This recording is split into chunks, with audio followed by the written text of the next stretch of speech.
Erev Tov à tous, Hanouka Sameach, Shavua Tov, même si la fête de Hanouka est déjà assez bien entamée, on peut toujours étudier des halachot de Hanouka, on peut toujours apprendre, et en plus on a la mitzvah d'apprendre Ilchot Chag Bechag, les lois de la fête pendant la fête, donc c'est l'occasion. Euh, Où placer les nérotes de Hanouka? C'est vrai qu'on a déjà allumé vendredi, on a déjà commencé à allumer pour les premiers jours, mais quel est le meilleur endroit pour placer les nérotes de Hanouka? Il faut savoir que l'esprit de l'allumage des nérotes de Hanouka, c'est Pirsumé Nissa, le fait de publier le miracle.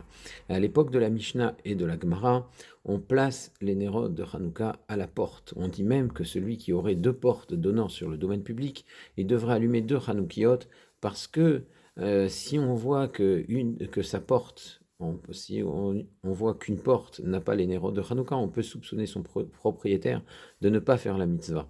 Donc bien sûr, de nos jours, il n'y a plus cette règle du soupçon parce que on n'allume pas toujours systématiquement à l'extérieur, mais il est clair qu'à l'époque de la Mishnah et de la Gemara, c'est à la porte qui donne sur la rue qu'on allumait les nérotes de Hanouka.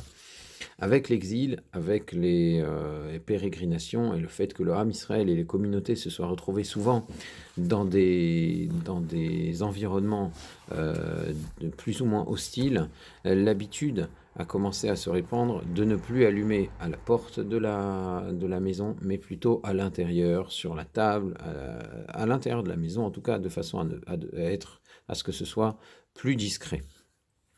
Dans les communautés sfarades, avec l'influence de la Kabbalah tout particulièrement, on avait l'habitude, et c'est le cas aussi dans beaucoup de communautés chassidiques, d'allumer, certes à l'intérieur, mais près de la porte d'entrée, en face de la mezouza. C'est-à-dire, quand on entre, on a à droite la mezouza, on embrasse la mezouza en entrant, et on a à sa gauche les nérodes de Hanouka, le mur donc qui est à la gauche de la mezouza, et c'est là-bas qu'on plaçait la Hanoukia, les nérotes de Hanouka, de façon à être entouré de mitzvot comme stipulé dans le Shulchan Aruch. Maintenant, bien entendu, on a moins peur des voisins. En tout cas, ça dépend dans des pays. La plupart des communautés juives se trouvent dans des pays où on n'est pas inquiété par les voisins. Donc, on peut allumer de façon à faire le Pirsum Hanes, la publication du miracle de la meilleure façon possible. Et donc si on a une fenêtre qui donne sur le domaine public, c'est plutôt cet endroit-là qu'on choisira pour allumer les nérodes de Hanouka. C'est là effectivement que la publication sera la plus optimale. Et encore une fois, on avait déjà dit d'ailleurs que la Pirsum Hanes pouvait se faire, y compris vis-à-vis de passants non juifs, puisque l'heure qui était donnée par la Gemara était Ad shetichle regel minashuk, jusqu'à ce qu'il n'y ait plus de passants. Et de quels passants parle-t-on? On parle des Tarmodae. La Gemara dans Masechet Shabbat nous dit qu'on parle d'un peuple, d'une ethnie qui s'appelait les Tarmodaïm. Et ces gens-là étaient des gens qui vendaient des allumettes. C'était les dernières personnes qui restaient dans le domaine public quand la nuit tombait. C'est ceux qui restaient le plus tard, parce qu'il pouvait y avoir toujours des gens qui sortaient pour leur demander des allumettes. Et tant qu'ils étaient dans la rue, alors on était dans le laps de temps idéal pour allumer les nérodes de Hanouka. Donc on voit que le Pirsum Hanes se fait, y compris vis-à-vis des vendeurs d'allumettes et des passants, qui ne sont pas nécessairement des juifs. Alors, maintenant, quand on dit qu'on le met à la fenêtre, qui donne sur le domaine public, ça dépend dans quelle situation. Il y a une hauteur spécifique, il y a une hauteur où on doit placer les nérotes de Hanouka. Dans Masechet Shabbat, on en dit qu'on doit mettre les nérotes au-dessus de 3 tfachim, c'est-à-dire 3 paumes, 3 palmes. Une paume étant mesurée environ à 8 cm, il y en a qui la mesurent un peu plus, il y en a qui la mesurent un peu moins, mais disons que pour les shiurim classiques, la vision classique des shiurim, elle est de 8 cm. La paume, le tefar, est de 8 cm. Donc quand on dit au-dessus de 3 tfachim, ça veut dire au-dessus de 24 cm du sol, et de préférence en dessous de 10 tfachim, en dessous de 80 cm du sol. C'est-à-dire qu'elles doivent être placées, les nérodes de Hanouka, en fait, relativement bas. Alors pourquoi cette hauteur? Alors Rava explique dans Masechet Shabbat Rava, c'est un des sages de la Gemara, un très célèbre Amora. Il explique dans Masechet Shabbat que la raison pour laquelle on place les Nérot de Hanouka bas, c'est justement pour montrer qu'elles ne sont pas là pour éclairer. Quand on récite le Hanéort à l'Alou, le texte après l'allumage, on dit explicitement que les Nérot de Hanouka, les lumières de Hanouka, ne sont pas là pour éclairer, ils ne servent pas d'éclairage. C'est vrai qu'on s'éclairait avec des lampes à huile à l'époque, et donc quand on voit des lampes à huile, on peut se dire, bah, ça sert d'éclairage, mais si tu tiens à bien t'éclairer, alors à ce moment-là, tu les mets en hauteur. Il y a des lustres, des endroits où on met les lampes à huile, et les lampes à huile sont bien suspendues pour pouvoir avoir un maximum d'effet. Et quand tu mets les Nérot de Hanouka bas, eh bien, tu montres clairement qu'elles ne sont pas là pour un usage domestique. Elles ne sont pas là pour éclairer ton activité, pour te permettre de lire ou quelque chose d'autre. Elles sont là juste pour manifester, pour exprimer quelque chose. Et c'est pour cela qu'on les met en dessous de Ditfachim, en dessous de ces fameux 80 cm. Et pourquoi alors? Pourquoi pas sur le sol? Pourquoi pas directement à même le sol? Eh bien, le Maharam de Rothenburg l'explique. Maharam de Rothenburg, c'est ce qu'on appelle un Rishon, c'est un des commentateurs médiévaux très connu, une référence de Halacha. Le Maharam de Rothenburg étant un port en Allemagne. Le Maharam de Rothenburg explique pourquoi on ne place pas les Nérot de Hanouka sur le sol. C'est parce que si on laissait les Nérot de Hanouka à même le sol, on penserait qu'ils ont été placés là par hasard. Or, au contraire, on ne veut pas que ce soit quelque chose qui paraisse anodin, on ne veut pas que ce soit une lampe qu'on ait eu l'impression d'avoir oublié. Ça doit être quelque chose qui a été placé volontairement, mais volontairement bas. Donc c'est clair que c'est là pour publier quelque chose, pour manifester quelque chose. Ce sont les Nérot de Hanouka, donc ça publie le miracle. Maintenant, c'est pas toujours possible de placer des Nérot bas, surtout quand on les met à la fenêtre. Les fenêtres sont toujours un peu plus haut que 80 cm, donc quand on est dans un appartement et qu'on place les Nérot à la fenêtre, évidemment, elles seront au-dessus de 80 cm du sol. Néanmoins, ça vaut quand même le coup de les mettre à la fenêtre tant qu'on est à moins de 20 amas du sol, de 20 coudées. Pourquoi? Au-dessus de 20 coudées, les passants ne verront même pas ces nérotes de Hanouka. Mais si je suis au premier étage ou au deuxième étage, et donc je suis en dessous de ces 20 amas, même si je ne suis pas dans la situation idéale qui est en dessous de Ditfachim, comme le préconise la Gemara, je reste dans le cadre du Pirsum Hanes, et donc c'est mieux de le mettre à la fenêtre. Donc, mais maintenant, si je suis au troisième étage, et que je n'ai pas de vis-à-vis, il n'y a pas de voisins qui pourront eux aussi voir ces nérotes de Hanouka. Alors à ce moment-là, je n'ai plus de raison de les mettre à la fenêtre. Les passants ne vont pas voir, j'ai pas de voisins en face qui vont voir ces nérotes de Hanouka.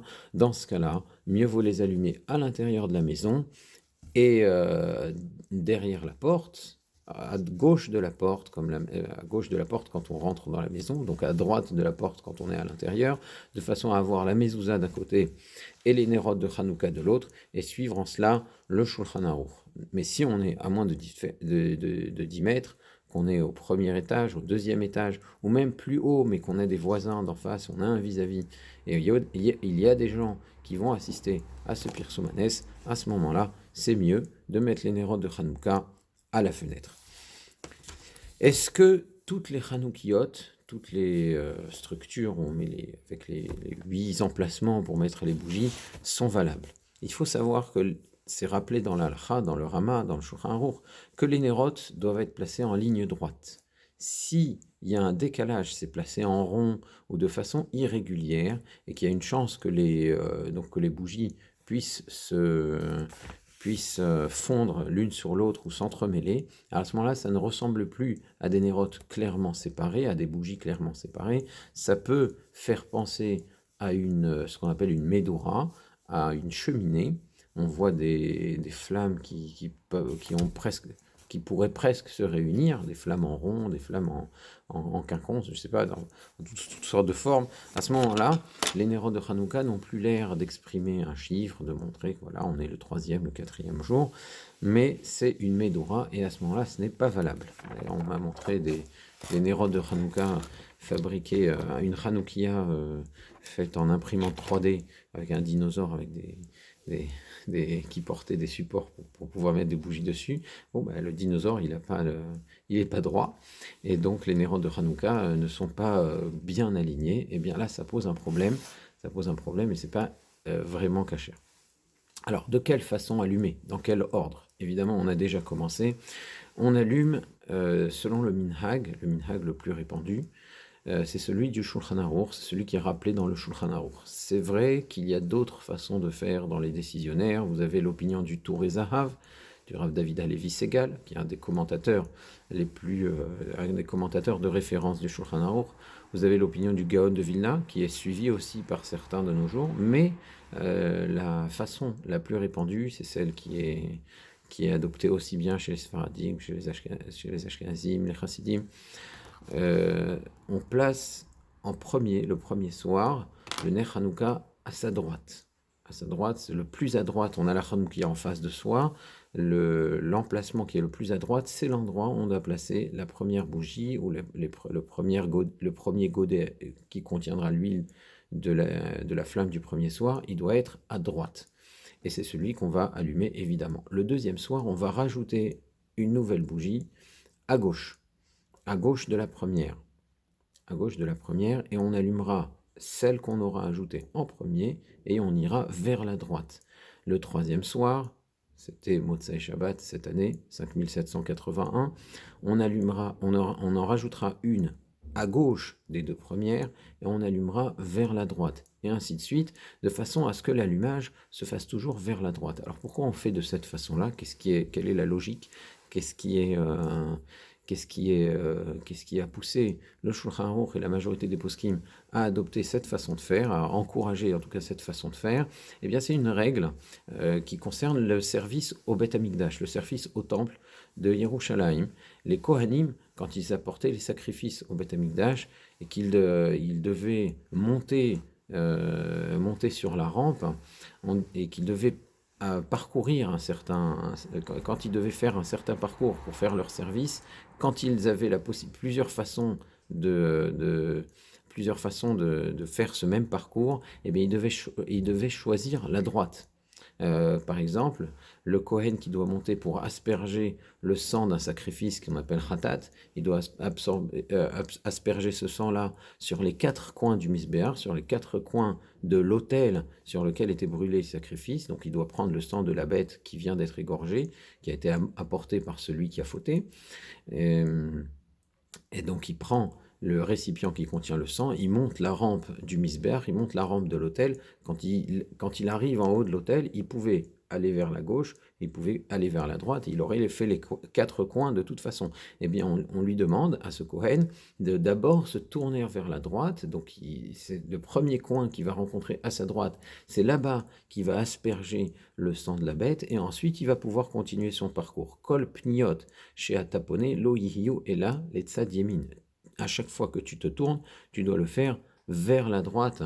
Vers la droite, c'est pour ça d'ailleurs que certains poskim, quand il faut ouvrir le Heichal, quand il faut ouvrir le rideau du Sefer Torah dans un Bet Knesset, on a tendance aussi à le faire vers la droite pour cette même raison. Quand on prend le Sefer Torah, qu'on le fait sortir du Heichal dans un Bet Knesset, dans la synagogue, et qu'on doit le transporter dans le public avant de l'amener à la Teva où on va le lire, eh bien on sort et on se tourne vers la droite pour faire le parcours. C'est de cette façon qu'on fait, parce que justement, on imite la façon de faire des Kohanim dans le Beth Amikdash. Et bien de la même manière, quand on allume les Nerot de Hanouka, c'est aussi un service. Quand on allume les flammes de Hanouka, c'est aussi un service, c'est aussi une mitzvah. Et donc si on doit se tourner, alors on va se tourner vers la droite. Alors, vous allez me dire, mais alors pourquoi le Gaon de Vilna, pourquoi le Tour Zahav donne d'autres façons de faire? Ils donnent d'autres façons de faire parce que d'après le Taz, on dit, ça dépend, tu devrais plutôt ajouter vers la droite et ensuite te tourner vers la gauche. Ça ressemble plus à ce que le Kohen faisait. Ou le Gaon de Vilna, il dit non, la mitzvah du jour, ça doit être celle qui est le plus proche de la porte, donc c'est celle qui est toujours au même endroit. Donc il y avait d'autres façons de faire, mais encore une fois, la façon la plus répandue, et c'est celle qu'on doit choisir, surtout quand on n'a pas de minhag clairement défini, c'est celle du Shulchan Aruch. On ajoute les bougies vers la gauche, et au moment de l'allumage, on allume celle qu'on aura rajoutée en premier, et puis on ira ensuite vers la droite. Avant d'allumer, bien sûr, on récite les brachot. Le premier soir, on aura récité 3 brachot, 3 bénédictions. La première, c'est la bracha des mitzvot. Béni sois-tu Hachem, Baruch ata Hachem, Asher kiddeshanu bemitzvotav, qui nous a sanctifiés par ses mitzvot, Vetzivanu, qui nous a ordonné d'allumer les nérodes de Hanouka. Alors vous comprenez, mais Akadosh Baruch Hu, Dieu ne nous a pas ordonné. Ce sont les sages, les chachamim, les sages à l'époque du deuxième Beth Amikdash, qui nous ont ordonné d'allumer ces nérodes de Hanouka. Comment tu peux dire qu'Akadosh Baruch Hu nous a demandé d'allumer les nérodes de Hanouka? Eh bien, dans Masechet Ktubot, il y a un Rashi qui le dit clairement.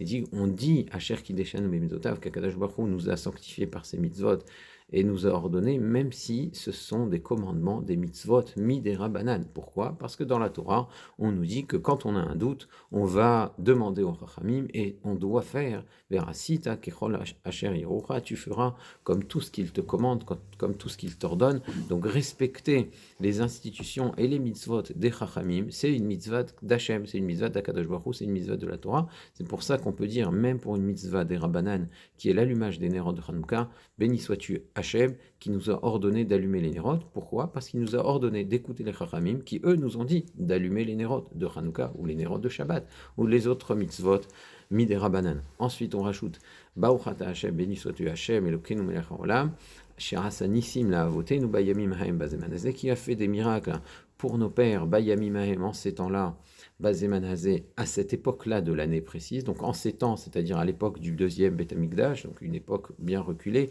mais bazeman hazeh dans ce temps-ci, c'est-à-dire à cette époque de l'année, c'est là qu'on a eu ce miracle des Hashmonaïm qui ont pu reconquérir le temple comme on l'avait dit. Alors est-ce qu'on dit Bazeman Hazé ou Bisman Hazé? Alors le Mishnah Brura recommande Bisman Hazé, vous le trouverez peut-être dans certains sidorim ponctués de cette manière-là. Cela dit, grammaticalement, Bazeman Hazé c'est peut-être plus correct, et c'est d'ailleurs ce qu'on trouve le plus souvent dans les sidorim, parce que pour une règle de grammaire assez simple, c'est que quand on a un nom et un adjectif avec un he au début qui sert de déterminant, eh bien le déterminant il va être reproduit aussi bien sur le nom que sur son adjectif. Donc ce temps-là, hazeman, hazé, ce temps-ci, ce temps-là, haeved, haivri, l'esclave hébreu, bref, il y a d'autres exemples encore, donc c'est pour ça que le patar qui rappelle le déterminant, il est aussi sous le bet. Bon, c'est une règle de grammaire, c'est peut-être un peu compliqué quand on n'est pas, quand on est un peu novice, mais grammaticalement, bazeman hazé, c'est peut-être plus correct. Ensuite, on a la bracha qu'on ne récite que le premier soir, c'est ce qu'on récite à chaque fois qu'on rencontre une fête qu'on n'avait pas eu l'occasion de vivre depuis l'année précédente. Donc à chaque fête, on l'a dit, c'est Sheheyanu Vekiemanu Eigianu Lazmanase qui nous a permis de vivre à nouveau ce moment-là. Et on ne le récite évidemment on ne récite cette troisième bracha que le premier soir. Ensuite, on dit le texte de Hanerot Halalu. Et le texte de Hanerot Halalu est suivi de 44 mots d'après le Maharil. Cela dit, le texte traditionnel séfarade, c'est celui que vous trouverez dans le Patach Eliyahu, lui ne suit pas cette recommandation et il est beaucoup plus long, il a beaucoup plus que 44 mots.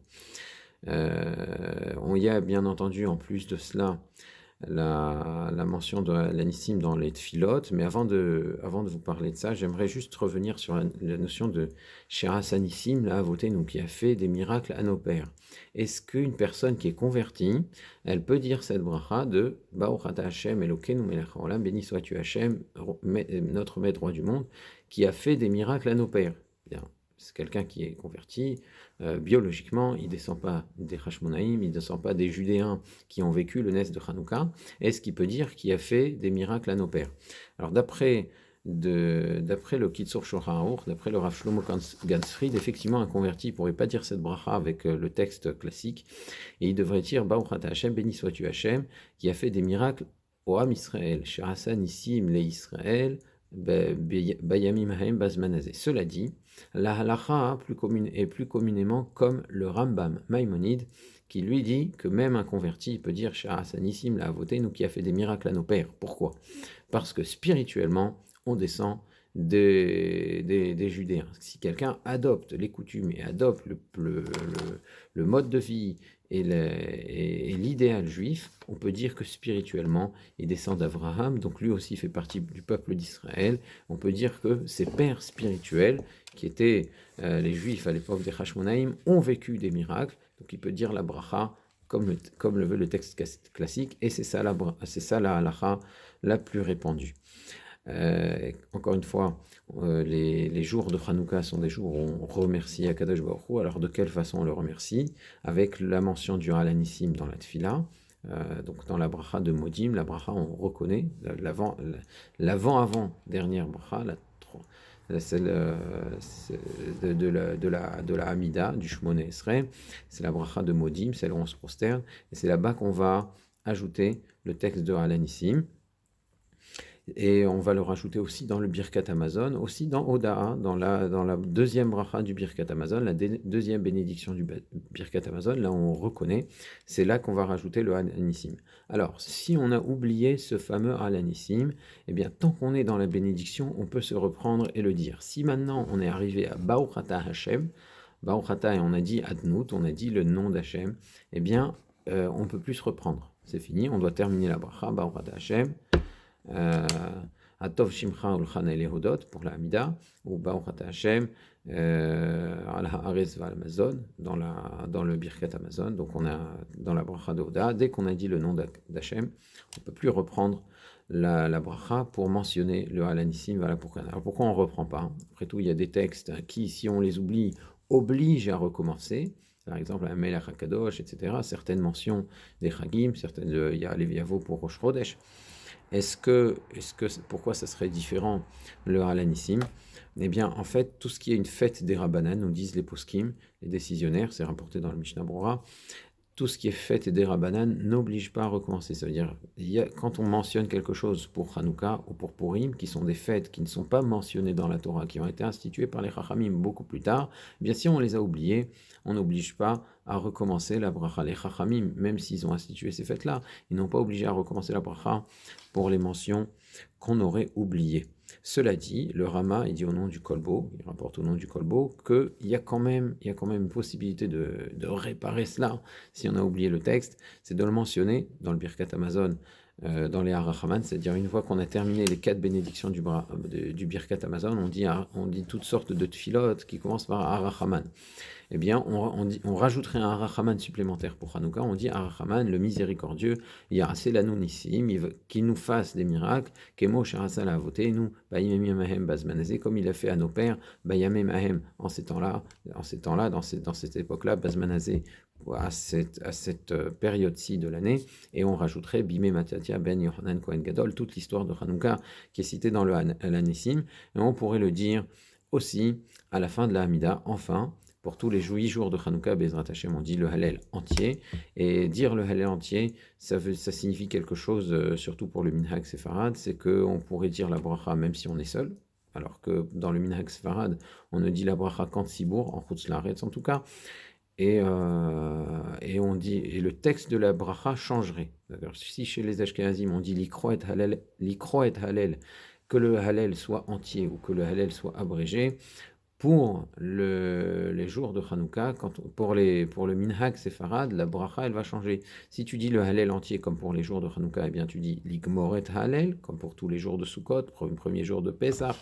Mais si on dit le Hallel abrégé, on ne dit pas Ligmoret Hallel, béni sois-tu Hachem, qui nous a ordonné de terminer le Hallel, mais on dirait béni sois-tu Hachem, Baruch Hachem, Hashakideshen, Metzot Avetivanu, Likroet Hallel, ça c'est quand c'est le Hallel abrégé. Les jours de Hanouka, étant donné qu'on lit le Hallel entier, eh bien on dira la bracha, même si on n'a pas l'occasion de dire ce Hallel en Tzibour avec un minyan au Bet Knesset, avec un quorum de 10 personnes, on dit quand même le Hallel et on dit l'Igmor, et face à Hachem, qu'on puisse toujours mieux célébrer la fête de Hanouka, et qu'on puisse, de la même manière que les Hashmonaïm ont inauguré le Beth Amikdash en leur temps, qu'on puisse voir nous aussi, Bemhera Be'amenu, l'inauguration d'un nouveau Beth Amikdash avec tout leur Israël. Hanouka Sameach à tous.